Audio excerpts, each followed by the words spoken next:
Mom said to leave. Can you let us stay just for tonight?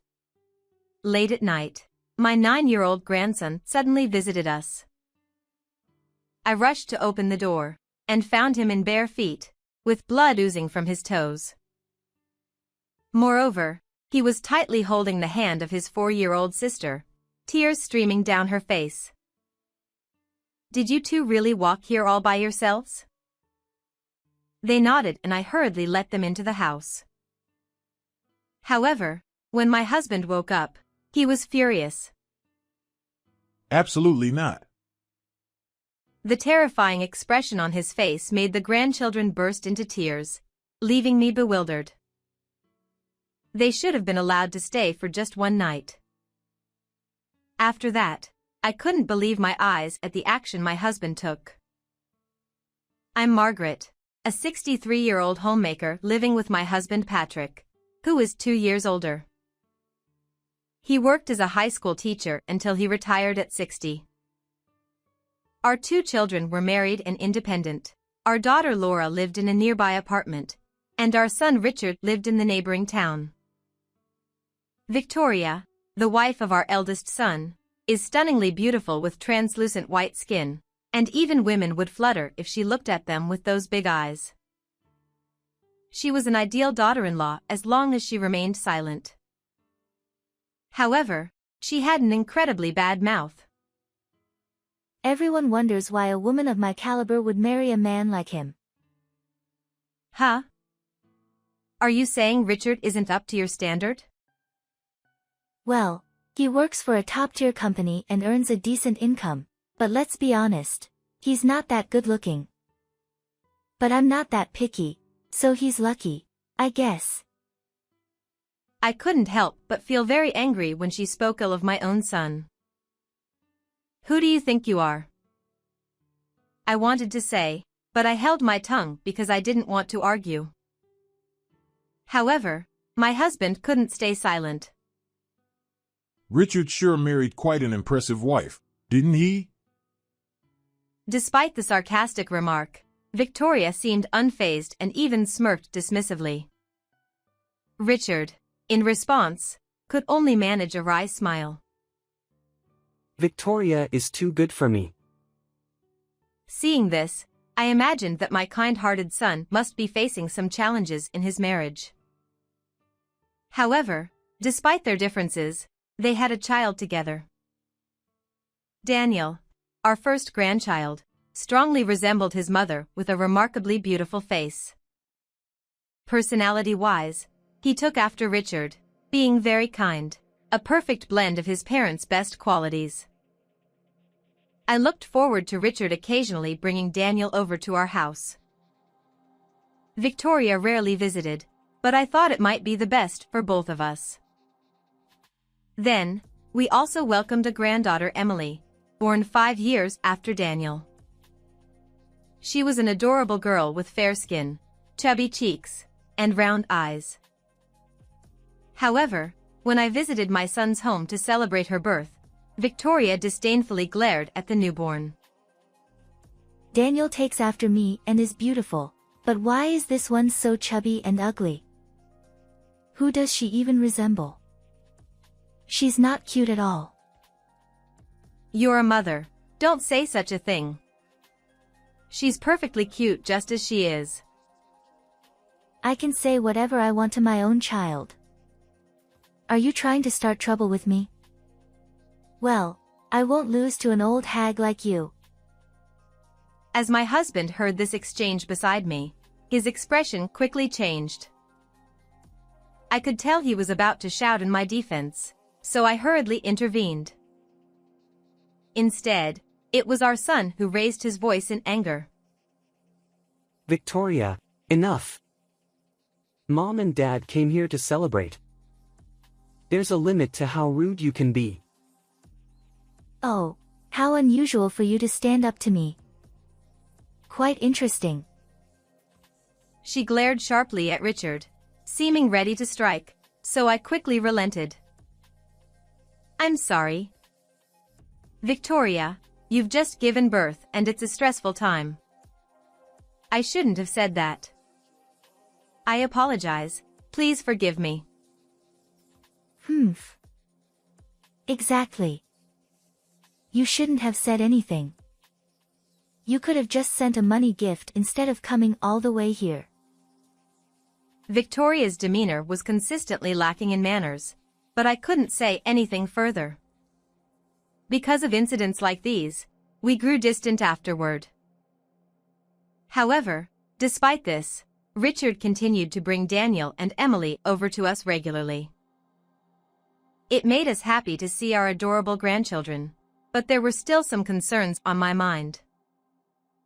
Daniel was bright and talkative, but Emily, even at the ages of 3 and 4, showed hardly any signs of speaking. Furthermore, her fair skin had turned extremely dark from sunburn, and her hands were rough and dry.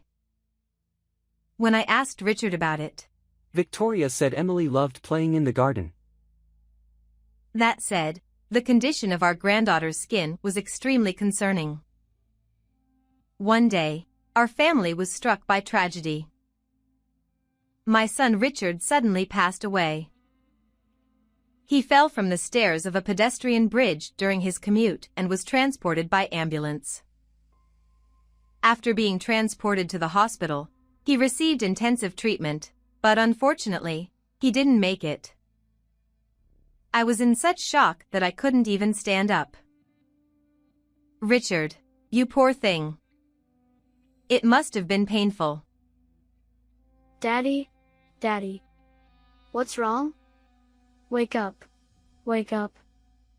Daniel cried uncontrollably, while Emily remained expressionless, biting her lip. Victoria, without shedding a tear, continued to fiddle with her phone. Looking back now, it was indeed a peculiar scene, but at that moment, I was overwhelmed with grief and unable to pay attention to anything else. My husband received our son's old and worn-out bag from the paramedics, found beneath the pedestrian bridge. It was a bag I had bought for him when he started working. He's been saving and working hard for the family. Thinking this made everything even harder to bear. The wake and funeral were mainly organized by our daughter's husband and were carried out smoothly. I spent the time in a daze at home. It was the day after the funeral. In the middle of the night, the intercom rang. Wondering what was happening, I looked at the camera and saw Daniel's face, biting his lips. I hurriedly opened the door and let him in. Holding back his tears, Daniel managed to speak in a strained voice. Mom told us to leave. Can you let us stay just for tonight? My grandson was barefoot, and there was blood oozing from his toes. Did you two walk here all by yourselves? The grandchildren nodded, but it was a 10-minute drive from the neighboring town. While 9-year-old Daniel might manage to walk, Emily was only 4 years old. Besides, it was the middle of the night. They must have been terrified. When I let them into the living room, my husband had also awakened, so I consulted him about Daniel's request to stay just for the night. Grandpa, we'll leave tomorrow, please. Absolutely not. Upon seeing my husband's furrowed brow and fearful expression, the grandchildren burst into tears, and I was wide-eyed with surprise. Can't we at least let them stay for one night? I began to plead, but my husband hugged the grandchildren tightly, sobbing uncontrollably. Even during our son's funeral, he held back tears. We've been married for 30 years, yet this was the first time I had seen my husband cry like this. Don't say just for today. Stay here forever. Poor you. I realized his feelings with those words, and I couldn't stop crying. Later, I asked the grandchildren what had happened, and what they shared was shocking. Victoria, who was supposed to be a homemaker, was often out during the day, leaving the children at home alone. Even when she was home, she would frequently scold and roughly push Emily around for various reasons. As a result, whenever Emily cried, Victoria would shout angrily, Shut up. Be quiet. You're annoying. Over time, Emily learned to cry silently without making a sound. Daniel reportedly got scolded too when he tried to defend his younger sister because he felt sorry for Emily. While he could escape from his mother's behavior by going to school, Emily, who wasn't allowed to attend kindergarten, didn't have that option. Apparently, while her mother was around, Emily would go outside to weed the garden every day. This was her way to avoid being scolded and perhaps earn some praise from Victoria. This explains why her skin was deeply tanned and her hands were rough. Emily's inability to speak might stem from a fear of being scolded. Thinking about this filled me with a sense of helplessness. That evening, Victoria apparently told them that guests were coming and ordered them to go outside. Daniel managed to put on his shoes, but Emily couldn't make it in time and was left barefoot. Victoria quickly locked the front door behind them, so Daniel then put his shoes on Emily's feet and held her hand as they walked to our house to seek help. What a terrible thing to do! Unbelievable. I tried calling my daughter-in-law several times, but couldn't reach her. It was late at night, so I decided to sleep with my grandchildren that night. However, early in the morning, Daniel woke me up. Grandma, I'm sorry for waking you up. Emily said she saw Dad in her dream. Huh? Did she? And then? Dad told Emily to look inside the bag.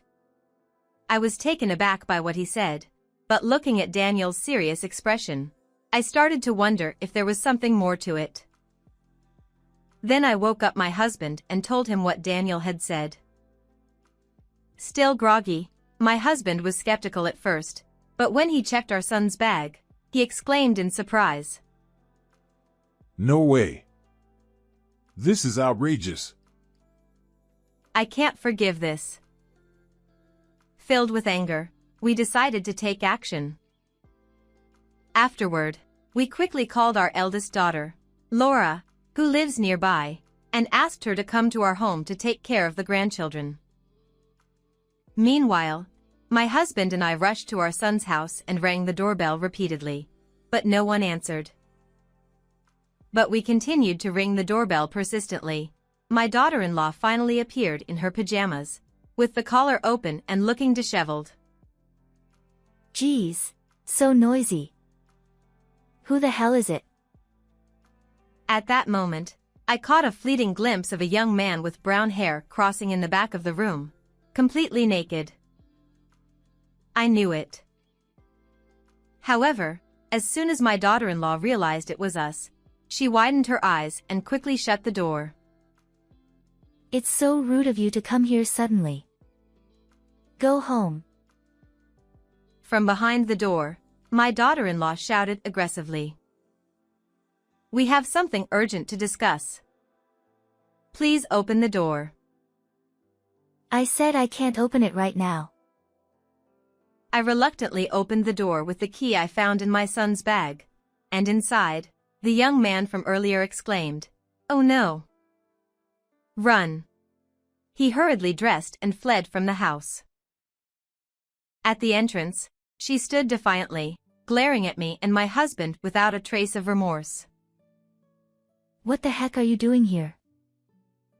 Before anything else, are you already cheating on your husband the day after he passed away? Don't be ridiculous. Oh, he's just a gas repairman. Huh, so gas repairmen these days work without clothes on? Victoria noticed my sarcasm and clicked her tongue in annoyance. She may have a beautiful face, but her ugly character shows through in her expression. Richard is gone now, and I'm done with you both. You have no right to say anything. Just leave. At that moment, my husband, his face flushed red with anger, deliberately asked her, I can't see the grandchildren. Where are they? And with that, my husband went to check something, pretending to search around the house. Victoria seemed momentarily at a loss for words, but then she immediately started shouting angrily at me. They went to a friend's house. What's wrong with that? Stop lying. Were you not worried when a 9-year-old and a 4-year-old were gone all night? Are you even a mother? Huh. How do you know about that? They walked all the way to our house late at night. As I told this to her, who looked puzzled and astonished, she shamelessly responded with a brazen attitude. Our daughter isn't cute at all, and the son I raised lovingly rebels against me. I don't need those brats. You can take them, but give me money. I want $100,000. It's not much, right? She truly was the worst kind of woman. I felt boiling anger at the thought that my son and grandchildren had suffered because of such a woman. Too bad. You can't spend money behind bars. I've recorded our entire conversation. Huh. You're so naive. I'll be released soon enough just for being a little harsh with the children. It's not just about the children. You do realize that taking someone's life is a serious crime, don't you? And there's evidence. Actually, there was Richard's diary in the bag, and from Victoria's frequent outings, he suspected she was having an affair. On top of that, there was a report from a detective Richard had hired for investigation. According to it, indeed, his wife was cheating with a young man she had met at a pub. The same man who fled from the house. Additionally, the diary also mentioned, "I've been feeling my life is in danger." It seems Richard had experienced several incidents where he narrowly avoided accidents, such as almost being hit by a car while walking or nearly being pushed onto train tracks while on a platform. He suspected his wife was targeting him, and he had taken precautions and was preparing for divorce. That might prove my affair, but it doesn't prove I killed Richard. It's just the ramblings of old people. The police have more important things to do. Can you still say that after hearing this? As I argued with Victoria, my husband appeared holding a surveillance camera he had found. The day before Richard passed away, he had installed a surveillance camera in the living room, as noted in his diary. Upon playing the recording, there was a conversation between his wife and the young man. It went well this time. I pushed your husband hard down the stairs. Thank you. Now we'll get a hefty life insurance payout. Victoria turned pale, her lips trembling uncontrollably. I just said that as a joke. How far can you go with your lies? I'll bring all the evidence to the police and request a reinvestigation. Your affair partner might spill everything about you during questioning. But... Oh, by the way, Laura mentioned something like this. The place where Richard fell is a busy pedestrian bridge, and many cars nowadays have cameras installed. Laura suggested spreading the word on social media to see if there were any witnesses at that time. Victoria's eyes widened, and she looked visibly shaken, placing a hand over her mouth. However, she quickly changed her tone and began to apologize. I'm sorry. I was threatened by that man. I'll give you half of the $100,000 life insurance payout if you overlook this. Excuse me? You're not the beneficiary. That can't be true. We made each other beneficiaries when we got married. I told her that according to Richard's diary, the beneficiary had been changed from her to Daniel already.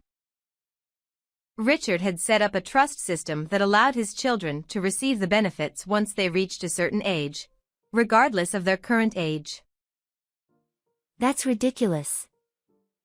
It was a plan to get a large sum of money. She collapsed on the spot, crying and screaming like a child, utterly miserable. We watched her coldly in silence. Afterward, both were arrested. Taking someone's life is a serious crime, and they are unlikely to be free for a long time. Even if they were to leave prison, no one would want anything to do with them. Currently, my grandchildren live with me. In fact, my daughter and her husband also live with us, supporting us, and they lovingly care for the two children as if they were their own. Emily, who used to be quiet, has started to open up and gradually began to talk more. I am determined to stay strong and see these children's happiness through until the end.